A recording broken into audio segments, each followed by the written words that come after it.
asarlarda qissasi keladi. Zulkifl alayhissalomning qavmi musulmonlar kelib aytibdiki, Zulkiflga: "Ey Zulkifl, mana siz rahbarsiz. Hayotimiz nihoyatda go'zal. Allohga duo qiling, o'lmaylik" deyishgan ekan. Yashab maza qilib qoldik. Bir kishi, bir og'aynimiz bor, biz aytib qoladi. Hozirgi yaxshi erkinlik sharoitlarni aytib, bir 200 yil, 200 yil yashaydigan bo'lyapti deb qo'yadi. Shuni singari u kishining qavmi borib Zulkiflga aytgan ekan: "Ey payg'ambar, Allohga duo qilsangiz o'lmasak" deyishgan ekan. U kishi duo qilgan ekanlar. U kishi duo qabul bo'lgan ekan, ularni o'lmasligiga kafil bo'lgan ekanlar shu duosi bilan. Shuning uchun Zulkifl deb atalgan ekan.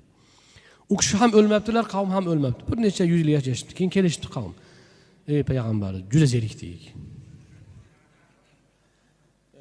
Juda zerikdik. Bo'lmadi bu. Alloh biz jonimizni olsin. Jannatga, oxiratga keta qolaylik" deyishgan ekan.